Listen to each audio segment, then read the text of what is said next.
Bonjour et bienvenue à notre nouvel épisode de Aura Podcast. Alors, on parle d'Aura Impact également. Mon nom à moi, Mireille Lavinana, je suis l'avocate fondatrice d'Aura Avocat. Aujourd'hui, je vais vous parler de comment structurer un partenariat d'affaires. Lors d'une de nos dernières capsules, nous avons parlé en fait de conventions d'actionnaires, etc. On a également parlé de capital action. Et ce qui est revenu à la suite de cette vidéo, c'est que les gens se demandaient mais comment s'assurer qu'on a bien structuré son partenariat d'affaires. Premièrement, il faut comprendre qu'il faut absolument prendre le temps de pouvoir discuter avec son partenaire d'affaires, son futur partenaire d'affaires. Et ça, indépendamment que ce soit un ami, un membre de votre famille, même votre conjointe.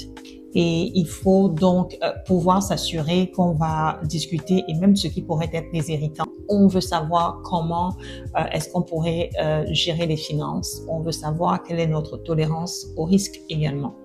Donc, parfois, quand on est seul, on peut avoir l'impression qu'on aurait une assez belle tolérance au risque.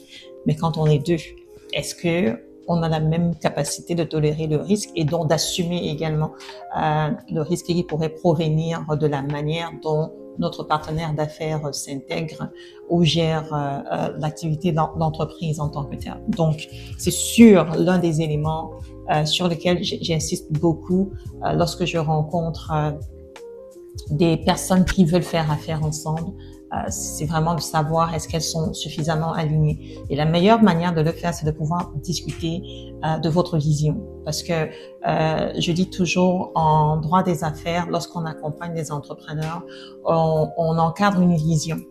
Parce que c'est autour de la vision que vous allez vraiment pouvoir vous entendre, en fait. Donc, même s'il y a des difficultés, on pourrait ne pas s'entendre sur certains enjeux, mais la vision va toujours réunir les gens.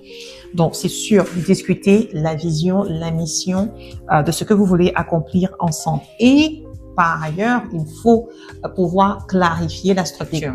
Dans la clarification de la structure, vous allez avoir toute la question des objectifs communs. On va prendre même en considération au niveau des objectifs communs des apports de l'un et de l'autre. Qu'est-ce qu'on veut véritablement apporter dans cette entreprise-là qu'on va exploiter ensemble? Quelle est notre position en ce qui concerne le partage des revenus et même aussi l'assumation des dettes? Donc, si j'apportais 50% en termes de revenus et que l'autre apportait le même 50%, est-ce qu'on s'entend pour dire que c'est 50% des dettes? Je suis sûre que plusieurs qui vont regarder vont dire, ben oui, ben ça, c'est sûr que oui. Mais maintenant, si j'apportais 30% dans la contribution à l'exploitation de l'activité d'entreprise, est-ce que j'entends et je comprends également qu'il peut arriver que je n'ai droit qu'à 30% des revenus? Et est-ce que l'autre qui apporte 70% comprend également que celui qui n'a qu'une contribution de 30% n'aura également que la même contribution ou la même participation en ce qui concerne les dettes? Donc, c'est très important sur ces enjeux-là de pouvoir écrire une entente qui vient vraiment sceller ce sur quoi on s'est aligné avant même d'aller voir un avocat. Et c'est important d'aller voir un avocat en droit des affaires avec ces éléments-là sur lesquels on s'est entendu, parce que l'avocat, en lisant et en discutant avec vous, va avoir plus de questions à poser qui vous permettraient de pouvoir répondre adéquatement à certains enjeux auxquels vous n'avez peut-être pas pensé. Il faut également considérer la question des décisions. Qui prend des décisions, des questions de gouvernance. Est-ce que vous voulez siéger sur un conseil d'administration ou pas du tout? En siégeant sur un conseil d'administration, est-ce qu'on comprend que même si on détient 80% des actions, en tant qu'administrateur, on n'a pas 80% des voix, on a 50% des voix.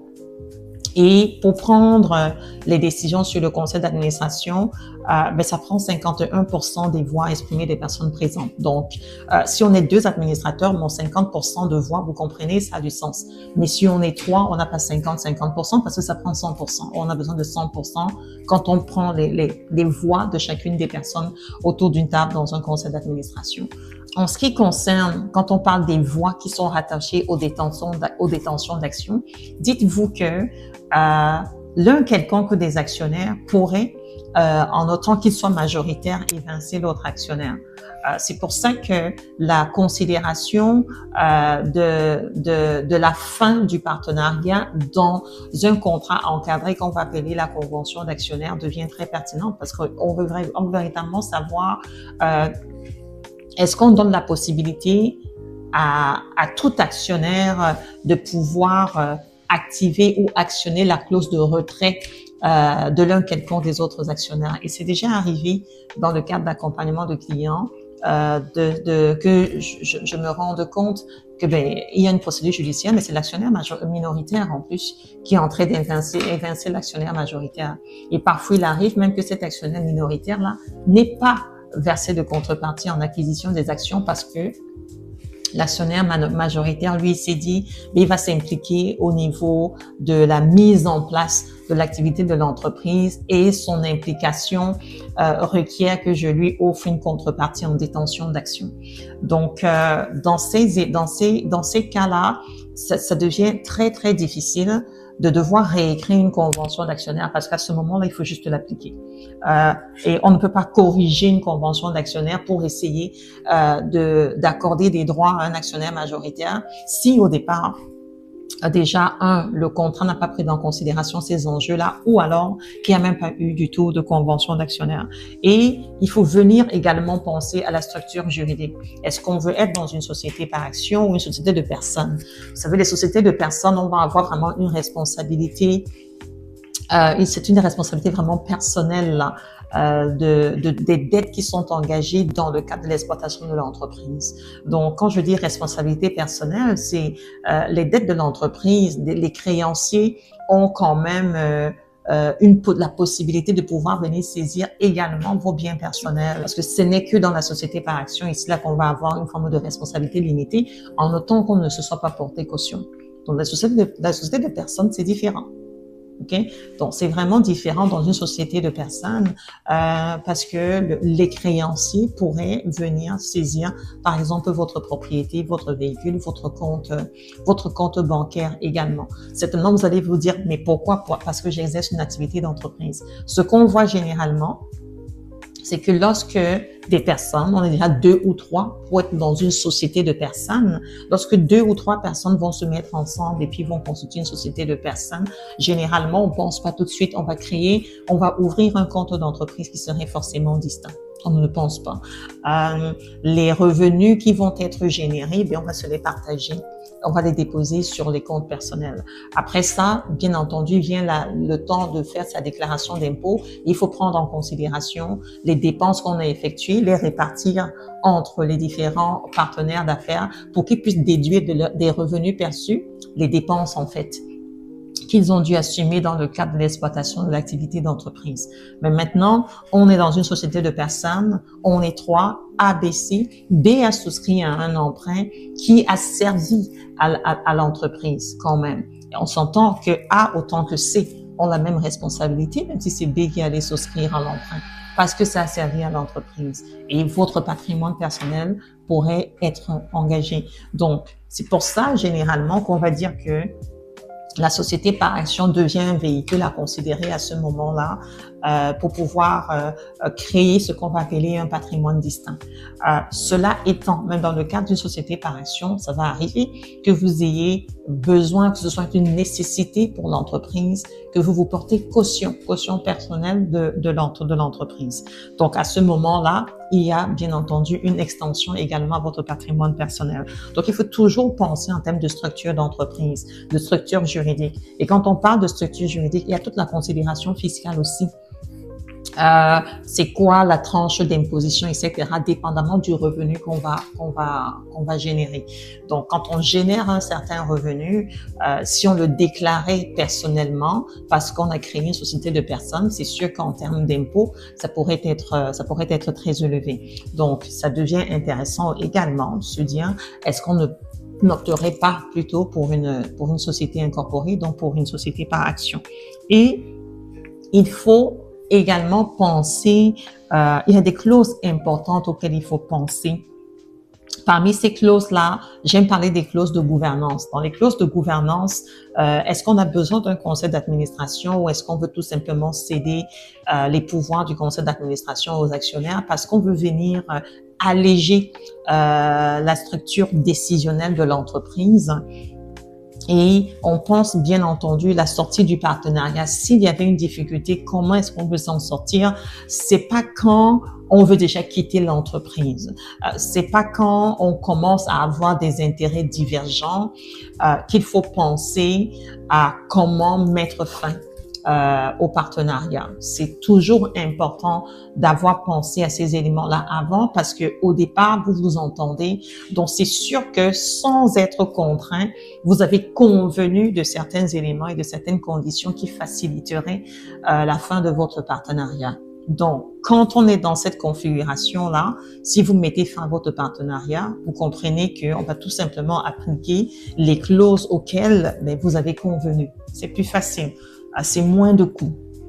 Et des médiateurs peuvent intervenir dans ces cadres-là et puis vous accompagner versus engager une procédure judiciaire parce qu'il n'y a pas eu de convention, rien du tout, et qu'il y aurait des partenaires d'affaires qui ne se sentent forcément plus interpellés par le projet de cette entreprise-là, qui veulent quitter. Et parfois, ça va également arriver quand le partenaire d'affaires est impatient de gagner, de se faire verser un dividende. Or, dans les 5 premières années de l'entreprise, très souvent, il y a beaucoup de sacrifices à faire. Donc, il peut ne pas avoir de dividendes à se verser. Il peut ne pas avoir même de salaire à se verser. Est-ce qu'on est prêt à faire des concessions nécessaires parce qu'on comprend réellement que c'est pour le bien de l'entreprise et qui dit le bien de l'entreprise dit le bien de ses actionnaires. Parce que si vous voulez vous discuter parce que vous espériez avoir $1000 de dividendes, mais qu'en patientant un petit peu, vous pourrez vous verser dans 5 ans, peut-être même moins, 10 000, 20 000, 30 000, 40 000, 60 000, 100 000 $ de dividendes. Je pense que parfois, ça vaut la peine d'être un petit peu patient. Mais c'est pas forcément ça qu'on voit souvent. Donc, les personnes vont investir ensemble. Très souvent, il va avoir parmi les partenaires ceux qui sont impliqués dans le côté technique, décisionnel de la structure. Et puis, il y a les autres qui sont pratiquement passifs et qui attendent les retombées. Donc, ils ne comprennent pas forcément que celui qui agit pour le bien qui agit chaque jour et qui exerce une activité constante dans l'entreprise, qui peut-être lui ne se verse même pas de salaire, ne comprendrait absolument pas que l'autre demande à ce qu'on lui verse un dividende. Donc, est-ce qu'on est prêt à ça? Est-ce qu'on est prêt à faire ces sacrifices-là dans le cadre d'une entreprise? Parce qu'on ne peut pas réussir en affaires si on n'est pas prêt à faire des sacrifices. Il faut également comprendre que faire affaire, c'est accepter de régler des problèmes. Donc, si on n'est pas prêt à régler des problèmes, il faut peut-être se poser la question. Peut-être que c'est pas forcément un partenariat ou se lancer dans l'exploitation d'une activité d'entreprise parce que en même temps, votre entreprise répond à un besoin. Donc, il y a un problème qu'on vient résoudre. Dans la même logique, on va constamment être en quête de solutions pour résoudre les problèmes. Donc, il faut être prêt à résoudre des problèmes. Il faut également, comme j'ai dit tantôt, parler, il faut être transparent au niveau de vos finances parce que comme partenaire d'affaires, la société aura très souvent besoin de vous pour pouvoir lever des fonds, aura besoin de vous pour que les créanciers puissent leur accorder des prêts. Donc, il faut y être prêt. Ensuite, je veux évoquer rapidement la question de la propriété intellectuelle parce que je vois ça souvent. Vous êtes celui qui est, je dirais, le fondateur, le porteur de vision.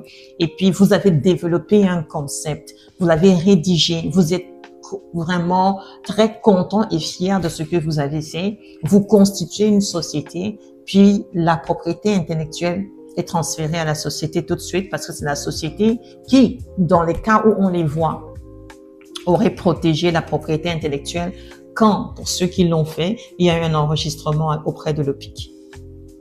Mais vous êtes celui à qui réellement ça appartient. Or, À partir du moment où la société est devenue propriétaire de la propriété intellectuelle, mais vous ne pouvez pas demander à ce qu'on vous verse une forme de redevance quelconque sur cette propriété intellectuelle-là. Ça ne vous appartient pas. Ça appartient à la société Inc. qui est distincte, absolument distincte de vous.